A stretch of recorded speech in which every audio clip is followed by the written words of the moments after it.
अरे सदन के अंदर तो कम से कम झूठ मत बोलो।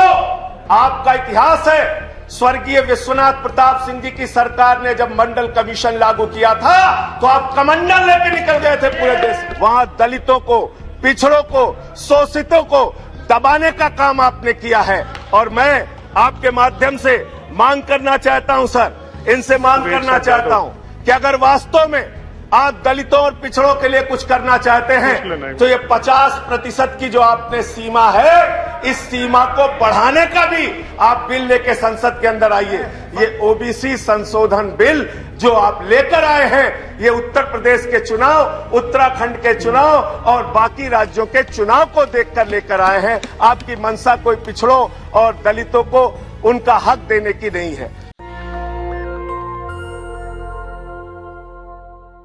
मैं सबसे पहले तो इस संशोधन का समर्थन करने के लिए आम आदमी पार्टी की ओर से खड़ा हुआ हूं सर, लेकिन ये सरकार जब पिछड़ों के हित में कोई बात कहती है, इनके मंत्री और तमाम सांसद पिछड़ों और दलितों के हित में तमाम योजनाएं लागू करने की बात जब कह रहे थे तो मुझे हंसी आ रही थी।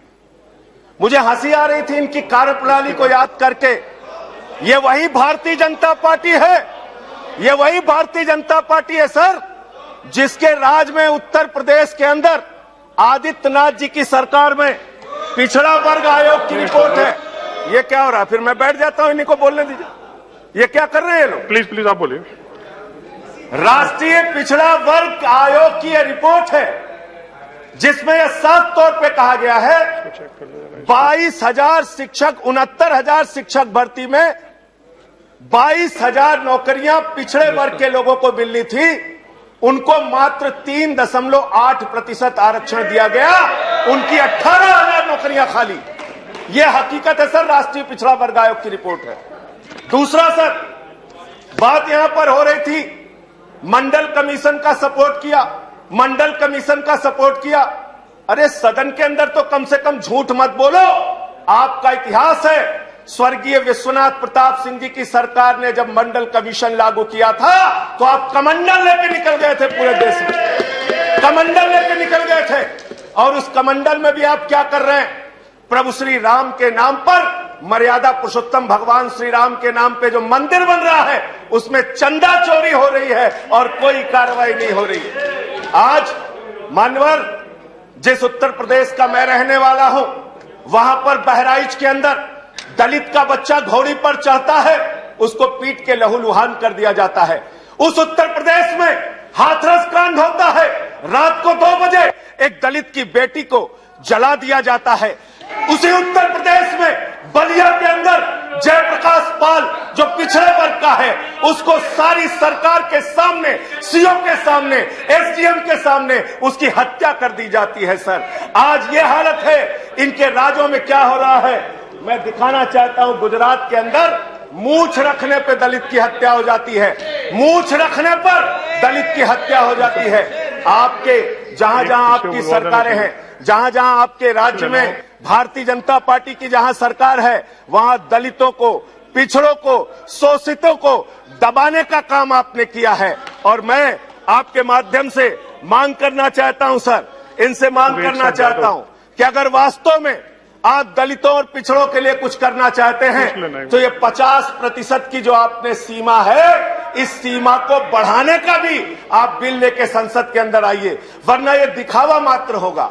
आप एक छोटे से घर में 500 लोगों को रहने के लिए तो कह रहे हैं, लेकिन रहने की कोई व्यवस्था नहीं कर रहे हैं। यानी आरक्षण जब तक आप इसकी सीमा नहीं बढ़ाएंगे तब तक आपका ये दिखावा मात्र है। ये ओबीसी संशोधन बिल जो आप लेकर आए हैं, ये उत्तर प्रदेश के चुनाव, उत्तराखंड के चुनाव और बाकी राज्यों के चुनाव को देखकर लेकर आए हैं। आपकी मंशा कोई पिछड़ों और दलितों को उनका हक देने की नहीं है।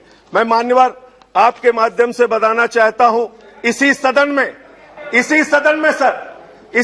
में एक माननीय सदस्य ने प्राइवेट मेंबर बिल प्रस्तुत किया था, विजय साई रेड्डी जी ने, और उन्होंने कहा था पिछड़ों का आरक्षण संसद और विधानसभा के अंदर भी होना चाहिए था।